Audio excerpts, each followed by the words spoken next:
শুভ সকাল বন্ধুরা, কেমন আছেন সবাই? আশা করি সবাই ভালো আছেন, সুস্থ আছেন। আবারও আরেকটা নতুন ভিডিওতে আমি রূপা আছি আপনাদের সাথে প্রাঙ্গণে মোর চ্যানেল থেকে। আরও একটা নতুন ভিডিওতে সবাইকে অনেক স্বাগত, অনেক অনেক ভালোবাসা। আস্ত মশলাগুলা খুব একটা তাড়াতাড়ি ফোড়ায় না, তবে গুঁড়া মশলাগুলা কৌটাগুলা অত বেশি বড় না, তো যার কারণে হয়তো 2 দিন বা বড় জোর 3 দিন পর্যন্ত চায়। কয়দিন পরে পরেই মশলার জারটা ভালো করে ধুয়ে তারপরে রিফিল করতে হয়। আমি যখন নিজে কাজ করি তখন যে জারটা অর্থাৎ যে ছোট ছোট বাটিগুলা যেটা যখন খালি হয় তৎক্ষণাৎ ধুয়ে দিয়ে দেই।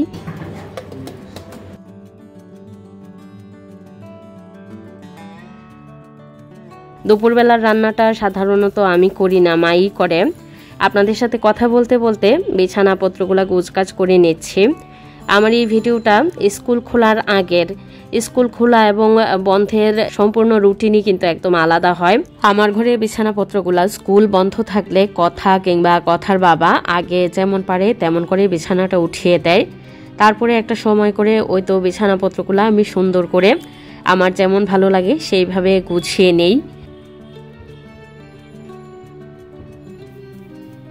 আমার মতো কিছু মানুষ আছে যারা সবকিছু নিজের হাতে করতে না পারা পর্যন্ত শান্তি পায় না। এটা এক ধরনের রোগ। সবকিছু নিজের কাঁধে নিয়ে আসা, সমস্ত দায়ভার, এটা আসলে এই দায়ভারটা আমরা যাদের এই সমস্যা তারা নিজেরাই কিন্তু নেই।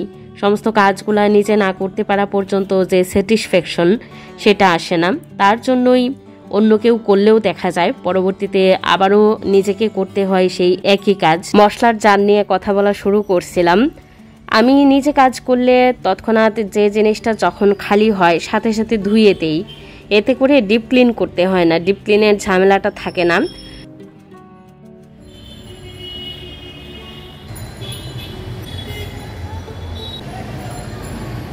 তাছাড়া জিনিসপত্রগুলো একদম চকচক ঝকঝক থাকে এই পন্থা অবলম্বন করলে। সাধারণত আমি এভাবেই কাজ করি।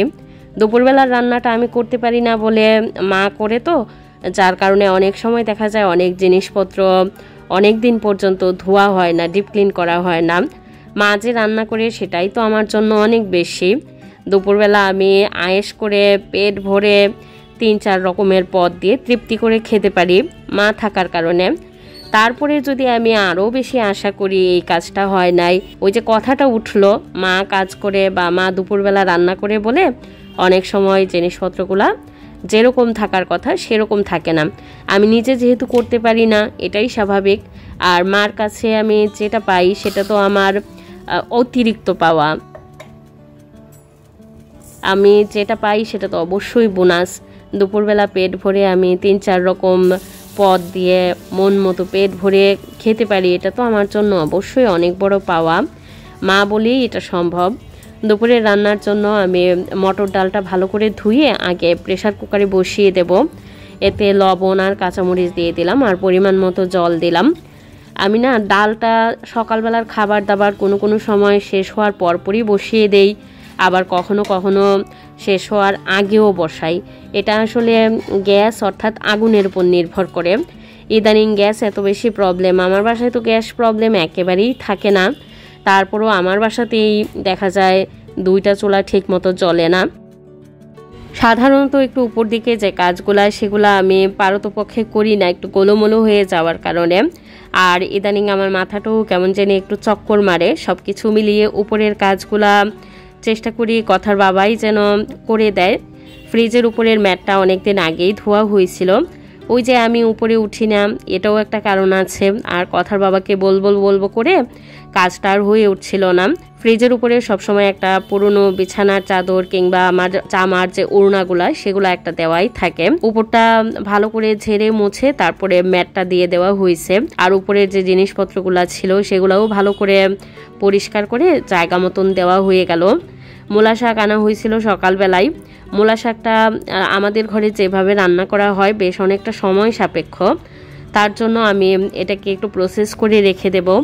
এই যে ডাটার সাথে যে অংশটা থাকে পাতার একদম আলাদা করে নিলাম, দেখে হয়তো বুঝতে পারছেন। ডাটাটা থাকলে না এটা আমি বেটে রান্না করব। অনেক আগের ভিডিওতে শেয়ার করা আছে, তবে ইদানিং তো অনেকেই আমার পরিবারে নতুন অ্যাড হয়েছেন। পাতাটা আলাদা করে ফেলবো, কারণ এটাকে আমি বাটবো, একদম পাটায় বেটে রান্না করব।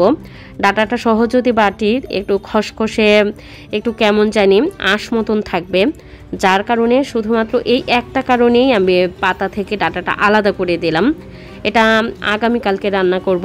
পাতাগুলা ভালো করে একদম ডাটা থেকে আলাদা করে একটা পলিথিনে করে সুন্দর করে সব কিছু গুছিয়ে রেখে দেব। আর যে আলাদা ডাটাটা করলাম, এটাও এই যে ছোট ছোট মূলার অংশ আর ডাটার অংশগুলো একত্র করে আলাদা আলাদা প্যাকেটে রেখে দিচ্ছি। আর যে মূলাগুলা বের হয়েছে এগুলোও আমি ফেলবো না, রেখে দিলাম। পরবর্তীতে কোনো রেসিপি করলে অবশ্যই আপনাদের সাথে শেয়ার করব। আর মূলা শাকটা আমাদের ঘরে সাধারণত আমরা এভাবেই খাই। কথার বাবা অর্থাৎ আমার শ্বশুরবাড়ির ফ্যামিলিতে একটু অন্যরকম করে খায়। তবে আমরা না ছোটোবেলা থেকে যে পরিবারে বেড়ে উঠি, বিশেষ করে মায়ের হাতের রান্নাটা আমাদের কাছে অনেক বেশি স্পেশাল হয়। যেমন আমি যাই রান্না করি না কেন আমার ছেলে মেয়েদের কাছে সেটা স্পেশাল, আমার মা যা রান্না করে তা হচ্ছে আমার কাছে স্পেশাল। গত ভিডিওতেই তো মনে হয় আপনাদের সাথে এই সাদা রঙের বিছানার চাদরটা শেয়ার করছিলাম, যেটাতে কিছু হাবিজাবি টাইপের কার্টুনের ছাপা আছে, সেটাও বলছিলাম। একটা ছাপা আসলে ওই রকম যেটা কোনোভাবেই আমি মানতেও পারছি না। আর কোনো জিনিস হয় দেখবেন একেবারেই অগ্রহণযোগ্য, কোনোভাবেই গ্রহণ করা যায় না। যাই হোক, সেটা আর বললাম না। মা তো সুই সুতা এবং বুননের কাজ পারে। ওইখানে যে ছাপাটা আমার একেবারেই পছন্দ না, ওইখানে বললাম একটু সুই সুতা দিয়ে একটু অন্যরকম ডিজাইন করে যাতে ওইটাকে হাইড করে দেওয়া হয়। মা বসে বসে একটু এঁকে নিচ্ছে আগে, তারপরে সুই সুতা দিয়ে ওই জায়গাটা কাভার করে দেবে। ফাঁকে ফাঁকে আমিও সংসারের টুকটাক কাজ করছি। বিস্কিটের বয়ামটা পুরোপুরি একদম নতুন, ওইটাকে খুলে আমি কাচের বয়ামে কিছুটা রেখে দিলাম হাতের কাছে, বাচ্চারা যাতে সহজে নিতে পারে। আর উপরে যে ক্যাবিনেটটা সেটা কথা নাগাল পায়, তারপরেও অনেক সময় একটু পা উকি দিতে হয়, তো অসুবিধা হয়ে যায়। যার কারণে হাতের কাছে রেখে দিলে বাচ্চারা যখন আমি বেশি ব্যস্ত থাকি কিংবা ওরা নিজে নিজে হাতের কাছে থাকলে নিয়ে খেতে পারে। ভিডিওর এই পর্যন্ত কে কে আমার সাথে আছেন জানি না, যদি কেউ থেকে থাকেন আর ভিডিওর কোনো অংশ একটু ভালো লেগে যায় প্লিজ একটা লাইক দিতে ভুলবেন না। আরও নতুন নতুন ভিডিও দেখতে চ্যানেল সাবস্ক্রাইব করে রাখতে পারেন। সাবস্ক্রাইব করার পর নোটিফিকেশন বেল অল অপশনে ক্লিক করে রাখতে হবে, তাতে করে আমি যখনই নতুন ভিডিও ছাড়বো আপনাদের মোবাইলে নোটিফিকেশন চলে যাবে। আর ফেসবুক পেজ থেকে যারা ভিডিও দেখেন তারাও ভিডিও ভালো লাগলে প্লিজ একটা লাইক দিতে ভুলবেন না। আরও নতুন নতুন ভিডিও দেখতে পেজটা ফলো দিয়ে রাখবেন। প্রত্যেকটা কাজে আমি যখন হাত দিই, আমার হাতে যখন কাজগুলো করা হয় সাথে সাথে এই জিনিসটা আমি মুছে ফেলি। এটা হয়তো বা বদ অভ্যাস কিংবা ভালো অভ্যাস, যে যেভাবে নেয়। আমার গত ভিডিওতে ইন্ডিয়া থেকে সঞ্চয়িতা দিদি ভাই কমেন্ট করছিলেন, ওই যে কথা সন্ধ্যা প্রদীপ দিয়ে তারপরে ঠাকুর করে নিদ্রা দিল, ওই জায়গাটাতে দিদি ভাই জানতে চাইছিল সন্ধ্যা প্রদীপটা দেওয়া হয়ে গেলে অর্থাৎ সন্ধ্যা প্রদীপ দিয়ে সাথে সাথেই নিদ্রা দিয়ে দেই কিনা। আমি তো ওইভাবেই দেই দিদি ভাই। আমাদের ঘরে আমি বাবার বাড়িতেও ওই নিয়মটা দেখেছি এবং আমার শ্বশুর বাড়িতে আমার শাশুড়িও এই নিয়মই পালন করে। সন্ধ্যা প্রদীপ দেওয়ার সাথে সাথেই আমরা নিদ্রাটা দিয়ে দেই। তো এক একটা পরিবারে না এক এক রকম রীতিনীতি, নিয়ম, চাল চলন, কথাবার্তা সবই আলাদা হয়। তোমার শাশুড়ি বা তোমার শ্বশুরবাড়িতে যে নিয়মটা, তুমি বিয়ের পরে যে নিয়মটা দেখে অভ্যস্ত বা তোমার শাশুড়ি যে নিয়মটা পালন করে সেটাই করতে পারো। তুমি জানতে চাইছিলা যে এটা তোমার জন্য জানাটা অনেক বেশি জরুরি। তাছাড়াও তুমি আরও অন্যভাবেও জানতে পারো, যে কোনো মন্দিরে পুরোহিত মশাইয়ের কাছ থেকেও জেনে নিতে পারো। কারণ হচ্ছে কি প্রত্যেকটা পরিবারের ধরন এবং রীতিনীতি আলাদা হয়, এগুলা তো আসলে রীতিনীতির মধ্যেই পড়ে। যেমন আমার মাকে যে দেখে আমি যেটা বড় হয়েছি বা শিখেছি সেটাই আমি করি। আমরা বিয়ের পরে আবার আরও নতুন করে আরেকটা পরিবারে গিয়ে আরও নতুন নতুন জিনিস শিখি, সেই পরিবারে আবার একটু অন্যরকম আলাদাও হয় কোনো সময়, আবার কোনো সময় আমি যে পরিবার থেকে গেছি সেই পরিবারের মতনই হয়। যেমন আমার শ্বশুরবাড়িতে অনেক কিছুই আমার বাবার বাড়ির সাথে মিল না, তো দেখা যায় শ্বশুরবাড়িতে বিয়ের পরে শ্বশুরবাড়ির নিয়মগুলাই মানতে হয়, তবে আমি দুই পরিবারের নিয়মগুলাই মানি। যেমন আমার শ্বশুরবাড়িতে ঘরে ঘরে লক্ষ্মী পূজা হয় না, পাড়ার মধ্যে দুর্গা পূজার মতো বড় করে হয়। আমি ছোটবেলা থেকে একদম ঘরে লক্ষ্মী পূজা করে অভ্যস্ত, বড় হয়েছি ওইভাবে। লক্ষ্মী পূজাটা ঘরে না করলে আমার একটা অতৃপ্তি কাজ করে। তো আমার শাশুড়ি আমাকে কিন্তু কখনোই বাধা দেয় না যে তুমি বাবার বাড়ির নিয়ম ওইটা কেন পালন করবা, আমার পরিবারে এটা নাই। আমি দুই পরিবারের নিয়মগুলাই পালন করি। আমি জানি না আমার আজকের ভিডিওটা তুমি দেখছো কিনা, তবে তোমার যেটা ঠিক মনে হয় সেভাবেই তুমি করতে পারো। আমি যেভাবে বললাম সেভাবে যদি তোমার মনে হয়, মনে ধরে, সেভাবেও তুমি করতে পারো। অথবা তুমি কোনো পুরোহিত মশাইয়ের কাছ থেকে জেনে তোমার কাছে যেটা ঠিক মনে হয় সেভাবেই করতে পারো। আমি ছোটবেলা থেকে একটা প্রচলিত কথা শুনে বড় হয়েছি, গরিবের পোলাও ভাত নাকি ডাল আর আলু ভর্তা আলু ভাজা। আজকে ডাল আর আলু ভর্তা আলু ভাজা রান্না করা হয়েছে।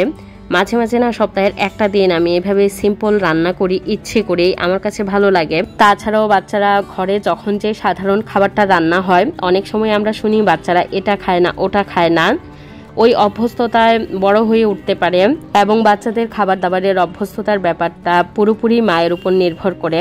ভালো থাকবেন, সুস্থ থাকবেন, অনেক বেশি আনন্দে থাকবেন, সকলকে আনন্দে রাখবেন। আবারও দেখা হবে নতুন ভিডিওতে।